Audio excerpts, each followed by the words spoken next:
tukyali ku Eddie Kenzo era wiiki eno yategeezezza nti yabadde ayogera ku nsonga ez'enjawulo ku mutimbagano awo ne bamubuuza ku nsonga z'okubeerako mu Firebase n'ayogera biki ebyamujja mu Firebase ng'agamba nti omukulu Bobi Wine yamubba ennyimba nga 2 byebimu ku byamujja mu Firebase. Eddie Kenzo ennyimba kazitugamba owulire Bobi Wine atandika atya okubeera mu Firebase. Kenzo wuno ekisookera ddala kyenja okugamba, I was not an official Firebase member. I never been admitted to Firebase. Naye nali neeyitibwa Firebase kuba ekisooka nali njagala nga ndi muwagizi waayo. Nafuna opportunity nembeera recognized by Bobby nga nyinawo ennyimba omwana oyo ng'ayimbye bulungi. Kati MC yaliwo n'amuwulira nanga yasiimye ennyimba zo nakeerayo andabeko mweyanjulire nti yenze gwe nabadde ennyimba natya saafuna nnyo kakisa kumulaba naye kye nakola nakwana nnyo bano bamiki bwe twatuukira n'okufuna idea eyimba ne Mick Wine akayimba nitukarekodinga mu Firebase nalikodingirayo ennyimba 2 musonyiwe ndikodingirayo ne kaya nimba ne Mick then ndikodingirayo musonyiwe kubanga nzikira solo ndi ate namukolera mu Dream Studio ye sole nanga tumukolere ne wapade ngamazi. Aya Eddie Kenzo ngayogera ku lugendo lwe olwa Firebase agamba nga ali mu Firebase kitandika kitya bwe twakuba akayimba ne kayitinga ne Mick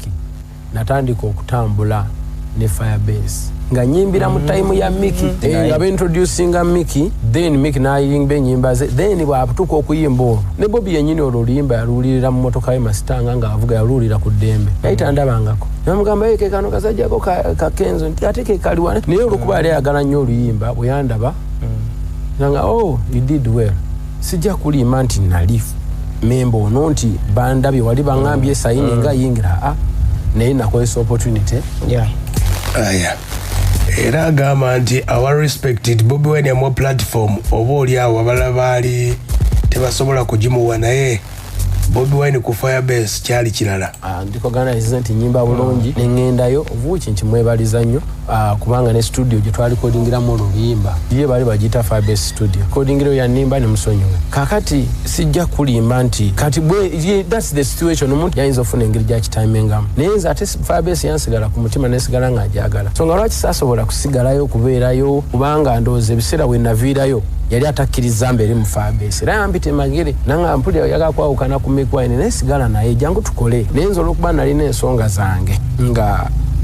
sisobola one fight namo obuzibu bw'ensasula nze ne Mick yali mukama wange by then bwetumala okuyimba abawo butali butuufu aya byemu ku byamujja mu Firebase nti akasente nga katono wano olutambi we lukyukidde agamba nti ate Bobi Wine yamubba ennyimba 2 okuli wannimba Kenzo soko otubulire ennyimba Bobi Wine ze yakubbako okuva mu Firebase naye waliwo obusonga kati for example nayimba oluyimba olwo sonyiwa munno baba yeetonze kansooke na luno naye nze kyensaba yandimbuulidde eyo gye yagenda yafunayo omundi genda okulanga mukama waffe ayimbye if you renew a promise I will never did that kama waffe aleka yafunyemuka inspiration mu luno oluyimba ekyo nenkireka kubanga olaba olulwe nga n'oluno olwaffe if you renew a promise I knew up naye nze kyensaba yandimbuulidde kamunyumira kuba kamunyumira nnyo mba ndi awo nyimbye kamusonyiwe ng'ayimba nasonyiwa muno baba yeetonze enokula naye afunye afulumiza omukyala bwabanga yeetonze wandivaawo emitawaana kolera mu studio kati nga ndowooza kuba eri studio ate nga bwabanga kali